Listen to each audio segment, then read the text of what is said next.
लोकशाहीचा बुलंद आवाज, रिपब्लिकन वार्ता महाराष्ट्र। नाशिक येथे पोलठाण तालुका नांदगाव येथील रहिवासी लक्ष्मीबाई एकनाथ गायकवाड यांनी आपल्या जमिनीवरील अन्यायाविरोधात सध्या नाशिक रोड विभागीय आयुक्त कार्यालयासमोर आमरण उपोषण सुरू केले आहे।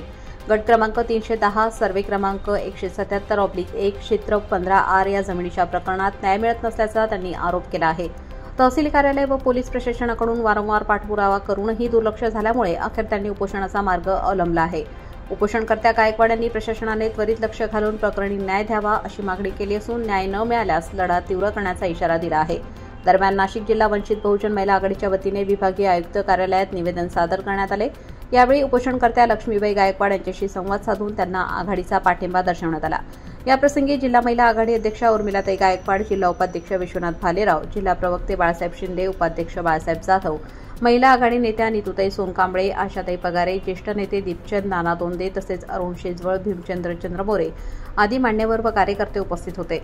वंचित बहुजन आघाडीच्या निवेदनात प्रशासनाने तात्काळ कारवाई करून उपोषणकर्त्या लक्ष्मीबाई गायकवाड यांना न्याय द्यावा अशी ठाम मागणी करण्यात आली। त्यावेळी वंचित बहुजन आघाडीचे प्रवक्ते बाळासाहेब शिंदे आणि महिला आघाडीच्या अध्यक्षा उर्मिला गायकवाड यांनी आपली भूमिका स्पष्ट केली। यांच्या आवारामध्ये एक आमची भगिनी लक्ष्मीताई गायकवाड या त्यांच्या स्वतःच्या नवऱ्यापासून त्यांच्यावर खूप अन्याय अत्याचार होत आहे। त्यांच्या नावावरती एक सातबारा आहे, त्या सातबाराच्या माध्यमातून त्या शेती पण करतात, पण नवऱ्याच्या त्रासामुळे काही तिथल्या गावगुंडांना मिळून त्यांचे मिस्टर त्यांना तिथं त्रास देतात। त्यांच्या शेतामध्ये त्यांनी पीक जरी पेरलं असलं तरी ते पीक त्यांना काढून देत नाही, तिथं गावगुंड येऊन त्यांना मारहाण करतात।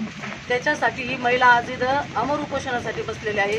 गेल्या 8 दिवसापासून ही महिला इथं असताना कुठल्याही शासकीय मदत त्यांना आतापर्यंत मिळाली नाही आहे। पण जेव्हा आम्हाला इथं कळालं की ही भगिनी इथं उपोषणाला बसली आहे, तर वंचित बहुजन महिला आघाडीच्या माध्यमातून आज आम्ही त्यांना भेट दिलेली आहे आणि इथल्या शासनाला आम्हाला एकच सांगायचं आहे की आता या 3 दिवसामध्ये सुट्टी आहे आणि या महिलेला न्याय कसा मिळेल, तसं न्याय मिळत नाही हे आम्ही वंचित बहुजन आघाडीच्या माध्यमातून त्यांना सपोर्ट पण करतो। आणि गेल्या 8 दिवसापासून ही महिला जे इथं उपोषण करते, परतही 3 दिवस सुट्ट्या आहे शासनाला, तर मग परत ही महिला पाण्या पावसाची इथंच बसणार आहे का? एक महिला आहे, तिला इथं कुठलं पण प्रोटेक्शन नाही आहे आणि म्हणून आम्हाला शासनाला एकच सांगायचं आहे का लवकरात लवकर त्यांचा जो पण काही प्रश्न असेल तो मार्गी लावावा, एवढंच वंचित बहुजन आघाडीच्या माध्यमातून आम्ही सांगतो। आणि जर एवढ्या 2 दिवसामध्ये त्यांचं जर हे उपोषण सुटलं नाही तर वंचित बहुजन आघाडीच्या माध्यमातून आम्हाला त्या नांदगावमध्ये जाऊन तीव्र असं आंदोलन करून त्यांना पाठिंबा द्यावाच लागणार आहे, एवढं आम्ही सांगतो। नांदगाव तालुक्यातील पोलठाण या गावातील पीडित महिला लक्ष्मीताई एकनाथ गायकवाड यांच्या स्वतःच्या मालकीच्या जमिनीमध्ये काही सुवर्ण जातीच्या गुंडांनी शिरकाव करून त्यावर बेकायदेशीर कब्जा केलेला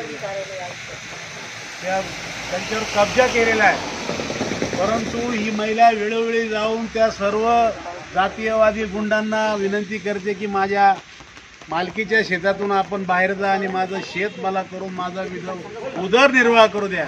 परंतु त्या एक न ऐकता या महिलेवर अन्याय अत्याचार करून तिला ते वापस पाठवतात। अनेक सरकार दरबारी पोलीस स्टेशनला न्याय मागूनही या आमच्या भगिनीला आजपर्यंत न्याय मिळालेला नाही। शेवटी 8 दिवसापासून या भगिनीनं आमच्या सन्माननीय विभागीय आयुक्त कार्यालयाच्या बाहेर आमरण उपोषणाला सुरुवात केली।